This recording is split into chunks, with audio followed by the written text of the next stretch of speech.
This is Chris Brewer and Malcolm Hogan with Automotive Addicts, and today we're speaking with Barry Meguiar from the Velocity Channel show Car Crazy, and also the president of Meguiar's Car Products. And today we're talking about something pretty exciting. We're talking about the U.S. Postal Service's new stamps, the Hot Rod Forever series. How are you today, Barry? Hey, I'm doing good. Is this Chris? This is Chris.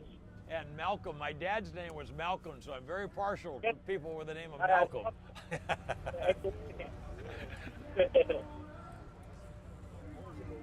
That's great. Oh, sorry, you're breaking up just a little bit. Okay, Barry. I met you at Amelia Island just here a few months ago. Wow. Is with the coffee that morning? Yeah. I have to go back to Amelia Island for a second, but is that not the most phenomenal event? I mean, for a Concours event, it's not the size of this, but for a Concours, the Amelia Island Concours, it's just fantastic. I love that show. Absolutely, we love it. We're so honored just to be a part of it this year. You know, helping with Cars and Coffee, it was great. Yeah. That Cars and Coffee event, only the second year. Could you believe how big that thing was? That was massive. Yeah, absolutely. Yeah, it's a lot of fun, a lot of variety, a lot of great cars too. Yeah, it was almost as much fun as the Concours on Sunday. We agree wholeheartedly. Yeah. Really was. So, what can I tell you guys? I mean, great to be with you. Oh, thank you. Well, we wanted to ask you a little bit about what you guys are up to today in York, Pennsylvania. You're launching a new stamp with the U.S. Postal Service, correct? We are. We're here at the Street Rod Nationals in York, which is in itself is just this phenomenal event. About 4,000 vehicles on display. So there's just, hot rods everywhere. And so I'm in pig heaven, right? It's just great. We're actually shooting a Car Crazy TV show here today and tomorrow. So it's a kind of a turnaround for me to be interviewed, right? I like this. I can sit back and let you guys ask the questions. But, the postal system has done this amazing thing. They're honoring hot rods. I mean, I grew up with hot rodding. I was in Southern California when hot rodding began, okay? I'm an old guy. And I remember the days when hot rodders were demonized as criminals, street racers or whatever. And then, of course, the hot rodders created, like Wally Parks, my dear friend in his last years, but created NHRA and all these drag strips. And now drag racing is one of the great American pastimes.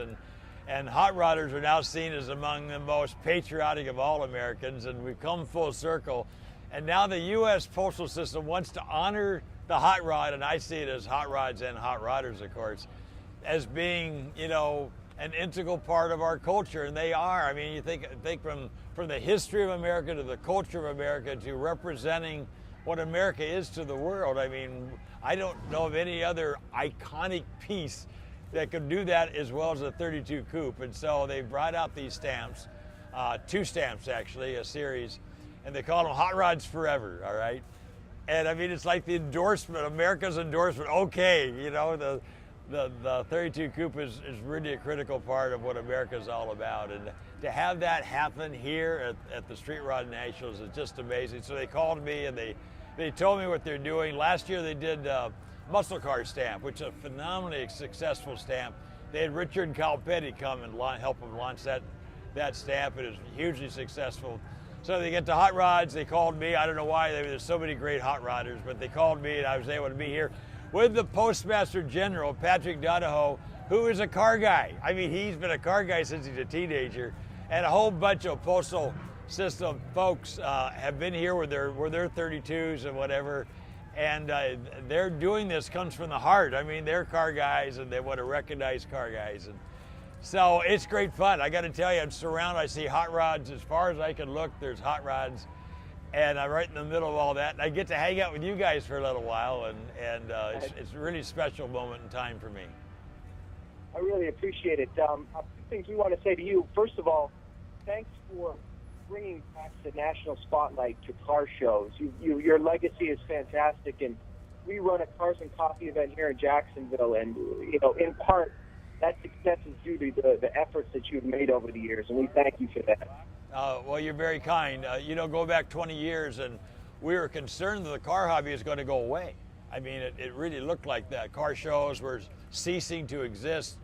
Car clubs were not meeting any longer, and there was poor attendance at car shows. And we kept somebody's got to do something. Somebody has to do something about this. And the car hobby is amazing because it's the ultimate grassroots phenomenon. I mean, there's no governing, sanctioning body like we have for motorsports. Say, well, we need another Mustang show over here. We need another hot rod. It just happens. Somebody loves a car. They find somebody else that loves the car. And also they say, well, let's create a club. Then they find out there's another club over yonder like the same kind of car. Well, let's have a show. And that's how it happens all over the world.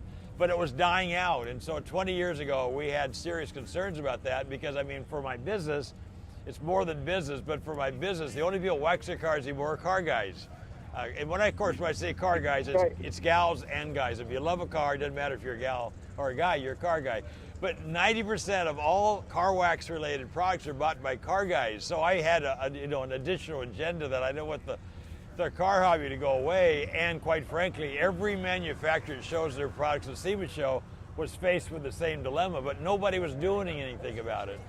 So it happens that I know all these people, the Carol Shelbys and Dan Gurneys and Phil Hills and George Barris and Wally Parks and Alex Exilius, and they're all my friends. So we decided, let's do a car show and talk about their stories, share their stories, their passion. And so for 18 years now, I've been able to do that. And our show is unique in that it's not about the cars. We have great cars.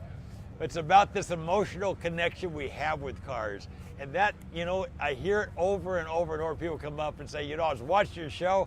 I got so excited. I said, I wanted to get in on it. And I got myself a little car. I'm here today because of you. And my wife's here. My kids are here. I'd say, yeah, baby. Pass it down to that next generation. So, lots of reasons for the car hobby to grow, but it is exploding now. And I like to think that we had something to do with that. Certainly we worked really hard to try to make that happen. You definitely did. And I think what you just said is so timely, especially with Father's Day coming up.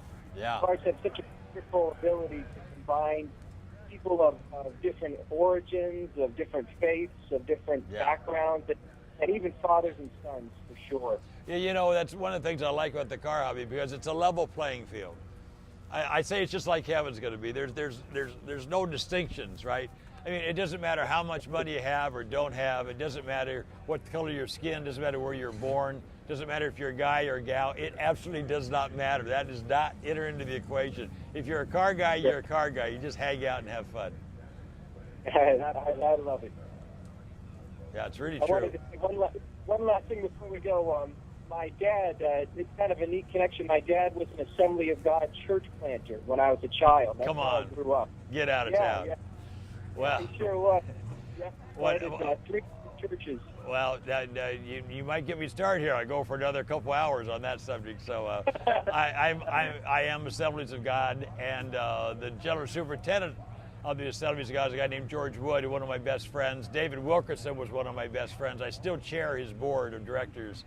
And that's the important part of my life. I mean, there's one thing I love more than cars, and it's God. So, but I won't get into all that right now. But you hit a hot button for me. We're the same way too, brother. Same way.